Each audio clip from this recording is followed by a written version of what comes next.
ልምጣ፣ ወደ አርሰናል ጉዳይ ልምጣ። አርሰናልን አትንኩት ይላል አንድ ጋዜጠኛ። አትንኩት፣ ትክክል አይደለም በአርሰናል ላይ የሚሰነዘረው ትችት። ይልቅስ አርሰናል በፖስተሩ ላይ እንደገለጽኩላችሁ ነው። የዘንድሮ አርሰናል በአስቀይሞ ማሸነፍ የሚችል አስቀይሞ በአስቀያሚ ጨዋታም በአስቀያሚ ሁኔታም አግሊ ሆኖ ማለት ነው ማሸነፍን የሚችል ውብ ቡድን ይለዋል። እርስ በርሱ የሚጋጭ ይመስላል ሐሳቡ።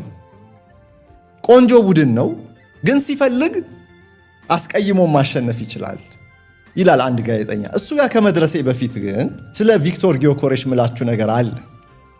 ቪክቶር ጊዮኮሬሽ በሊጉ ላይ 3 ጎል ነው ያለው። 3 ጎል ብቻ ነው ያለው እና የሊጉ ጨዋታዎች በመጡ ቁጥር አትሌቲኮ ማድሪድ ላይ አሁን በቻምፒየንስ ሊግ እንደተነቃቀው ሁሉ በሊጉ ላይ ጎሎችን እንዲያስቆጥር ጫና አለበት።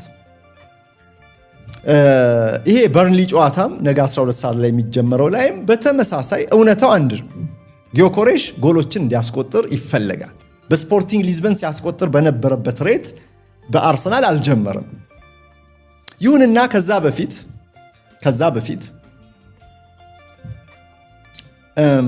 አንድ ግራ ሊያጋባችሁ የሚችል ነገር ልንገራችሁ። ኪሊያን ኤምባፔ በዚህ በኢኤስኤም በሚባለው ዩሮፒያን ስፖርትስ ማጋዚንስ የአውሮፓ የስፖርት መጽሔቶች ህብረት የሚሸልመውን የኮከብ ጎል አስቆጣሪነት የወርቅ ጫማ ተሸላሚ ሆኗል። ባለፈው የውድድር ዘመን ባስቆጠራቸው ጎሎች ብዛት 31 ጎሎችን ያስቆጠረው እና በ31 ጎል የወርቅ ጫማውን ተሸለመ። ቪክቶር ጊዮኮሬሽ ግን 36 ጎል ነው ባለፈው የውድድር ዘመን በስፖርቲንግ ሊዝበን ያስቆጠረው። 36 ጎሎችን አስቆጥሮ ግን ለጎል አስቆጣሪዎች የሚሰጠውን የወርቅ ጫማ አልተሸለመም። ያነሰ ያገባው ተጫዋች ኤምባፔ ይህንን የወርቅ ጫማ ተሸለመ። ለምንድን ነው ብላችሁ ጠይቃችሁ ሊሆን ይችላል። ምናልባት በዜናው ሚዲያ ላይ ሰምታችሁ ምክንያቱን አብራራላችኋለሁ። ብዙ ፎርሙላ የለውም። ኪሊያን ኤምባፔ እነዚህን ጎሎች ያስቆጠረው 31ዱን በሪያል ማድሪድ ማሊያ ነው። ሪያል ማድሪድ ደግሞ የላሊጋ ክለብ ነው፣ የአውሮፓ ከ5 ታላላቅ ሊጎች አንዱ። ጊዮኮሬሽ ደግሞ በስፖርቲንግ ሊዝበን በፖርቱጋል ሊግ ውስጥ ነው 36 ጎል ያስቆጠረው እና ኢኤስኤም ይሄ የአውሮፓ ስፖርት መጽሔቶች ህብረት ለዚህ ለኮከብ ጎል አስቆጣሪነት ለወርቅ ጫማው ሽልማት የሚጠቀምበት ፎርሙላ 5ቱ ሊጎች ውስጥ ላሉ አጥቂዎች 1 ጎል በ2 ነው የሚባዛው። በተቀረ በሁለተኛ እርከን ላይ የሚገኙ ደግሞ እንደ ፖርቱጋል ባሉት ሊጎች ላይ ደግሞ 1 ጎል በ1.5 ነጥብ ነው የሚባዛው። ያ ማለት ኪሊያን ኤምባፔ በ31 ጎል 36 ጎል ካስቆጠረው ጊዮኮሬሽ በላይ ነጥብ አለው ማለት ነው። እና በዚህ ምክንያት ነው ጊዮኮሬሽ ይህንን የአውሮፓ ኮከብ ጎል አስቆጣሪነትን የወርቅ ጫማ ማሸነፍ ያልቻሉ። እንግዲህ በስፖርቲንግ ሊዝበን ሬት 36 ጎሎችን ባስቆጠረበት ሬት በአርሰናል አይጀምር እንጂ ይሄ ሊግ ለአርሰናል መጫወት ፕሪሚየር ሊግ ከፖርቱጋል ሊግ ያለው ልዩነት በእነዚህ በሽልማት በሚሰጡ አካላት እንኳን ሳይቀር እያንዳንዱ ጎል በዚህ መልኩ ነው የሚሰላው። በፖርቱጋል የምታስቆጥረው ሊግ ጎል በ0.5 ከፕሪሚየር ሊግ ጎሎች ያንሳል ነጥብ ሲሰጥ። ምክንያቱም ሊጉ ትልቅ ስለሆነ በፕሪሚየር ሊግ ላይ ጎል ማስቆጠር ከባድ መሆኑ ስለሚታወቅ በፖርቱጋል ሊግ ላይ ከፕሪሚየር ሊግ ይልቅ አነስ ያለ በመሆኑ ምክንያት ጫናው ወይም ተፎካካሪዎቹ ወይም ሊጉ ደረጃ ጎል የማስቆጠር እድል ከፍ ስለሚል ለዛ ነው እንግዲህ በዚህ በነጥብ አሰጣጥ ላይ እንኳን በፕሪሚየር ሊግ ላይ አለ 1 ጎል እና በፖርቱጋል ሊግ ላይ የሚቆጠር 1 ጎል እኩል ነጥብ ማይሰጣቸው። እንግዲህ ቪክቶር ጊዮኮሬሽ በዚህ ምክንያት ነው 36 ያልኳችሁ ይቅርታ 39 ጎል አስቆጥሮ የወርቅ ጫማውን ማሸነፍ ያልቻለው። የጎል ብዛት እንደወረደ አይለካም ማለት ነው። እንግዲህ እንደሚጫወቱበት ሊግ ክብደት ጎልም ያለው ነጥብ የሚሰጠው ነጥብ ይለያያል። ይሄ እንግዲህ በተዘዋዋሪ የሚሰጠን መልእክት ያለ ይመስለኛል። በነገራችን ላይ ይሄን ግራፊክስ ተመልከቱት።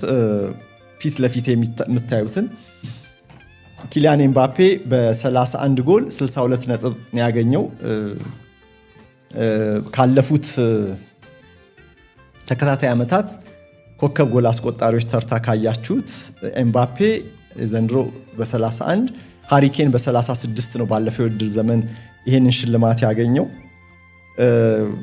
ኬን 36፣ ሃላንድ 36፣ ሌቫንዶቭስኪ ሁለት ተከታታይ ዓመታት ከዛ በፊት ባሉት 2021-22 እና 2020-21 ላይ በ35 እና በ41 ጎሎች ይሄንኑ ሽልማት አግኝተው ነበረ። እዚህ ከስር የምታዩት ያለፉትን 5 የውድድር ዘመናት የዚህ የኮከብ ጎል አስቆጣሪነት የአውሮፓ ወርቅ ጫማ በኤኤስኤም የሚዘጋጀውን ያሸነፉ የተሸለሙ ተጫዋቾች ናቸው። እንግዲህ ኤምባፔ ሪያል ማድሪድ ከቫሌንሲያ ነገ ቅዳሜ ምሽት 5 ሰዓት ላይ በሚያከናውኑ ጨዋታ ላይ ይሰለፋል ብለን እንጠብቃለን። ሪያል ማድሪድ አንደኛ ነው፣ ቫሌንሲያ 18ኛ ደረጃ ላይ ነው የሚገኘው። ወራጅ ቀጠና ውስጥ 9 ነጥብ ብቻ ላይ ነው ያለው። ሪያል ማድሪድ ግን ክላሲኮ ላይ እንኳን 2-1 አሸንፎ ነጥቡን ከፍ አድርጓል ወደ 27 ነጥብ። ቫሌንሲያ ያለው 9 ነጥብ ብቻ ነው።